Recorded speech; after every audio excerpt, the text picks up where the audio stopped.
Oh,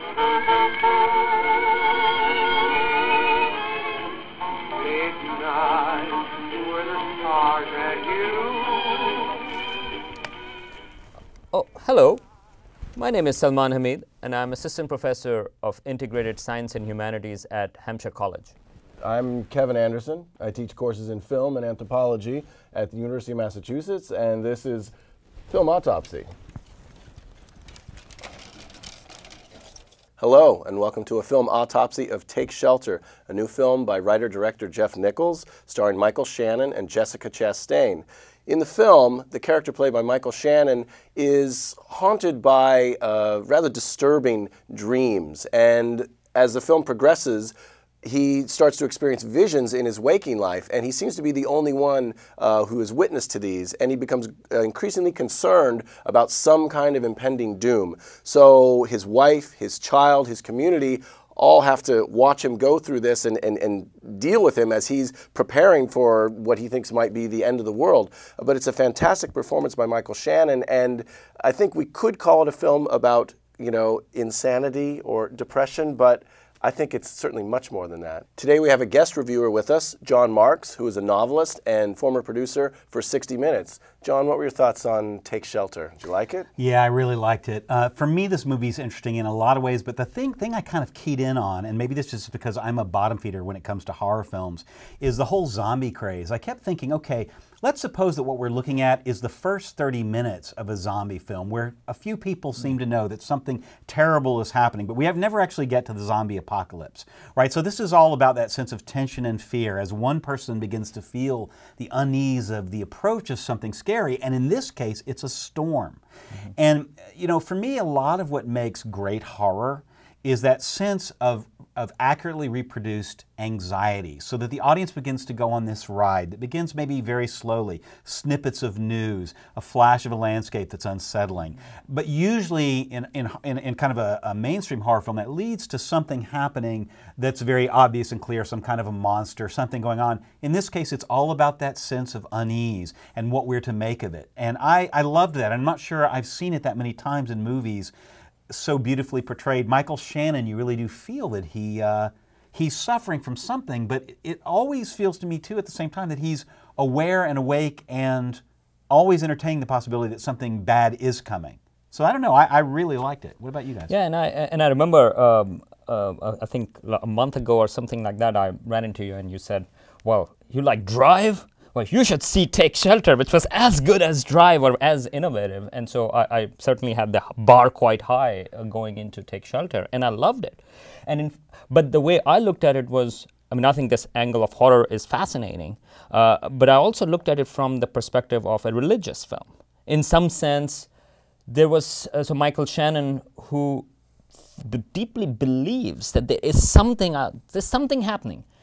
And there is some element of insanity, but he is not mad enough to simply accept that at face value. I mean, he wants to investigate, is he really going mad or not? When they drop in the fact that his mother, in her 30s, started to go insane. Wow. So there is this tension within the storyline itself that he believes he might potentially be, but I agree with you, he doesn't lose it enough to and it keeps and that's why, I mean, I had no idea where the film was going. I mean, as you mentioned also, like, this doesn't follow the standard formula in many ways. I mean, it has the horror trappings, but then it changes, and the direction, I wasn't sure where it was going. And so this, in some sense, this conviction that yes, I know that there is something, and he is investing his life savings and other things into building a shelter. Borrowing. Right. But at the same time, he is also looking into, is he really crazy? I love this balance between absolute conviction and skepticism at the same time. I think the other added element of the daughter in the film is hearing impaired, so they're saving up to get this cochlear implant operation for the daughter. And as the father, Michael Shannon, sees this, in the overall scope of things, that's really, I mean, it would be beautiful for his daughter to be able to hear, but in the overall scope of things, that's nothing compared to what he thinks might be coming, and what exactly is coming, he's not quite sure. So there's some really great emotionally, hard moments where you see him making choices that are, you know, ones we aren't really comfortable with. And then, of course, when Jessica Chastain, the wife, finds out about this, that the money's all going to build this shelter, it's also very believable, too. He's not just some stark, raving, you know, character out there. And that she stays with him. And I find that very interesting. In other films, I think the wife and child would have left. But in this, she stays with him. And I think that says a bit about her faith in him as an individual. Well, I think that faith is very much a part of this, the makeup of this movie. You know, I think we're asked to kind of entertain the idea that this guy could be onto something, even if it's not maybe what he thinks it is. You know, I thought of this in terms of Close Encounters of the Third Kind, which is a very different take on a kind of awakening of some kind. In that movie, right, it's all about aliens, and in that movie, the mother and the children leave, right?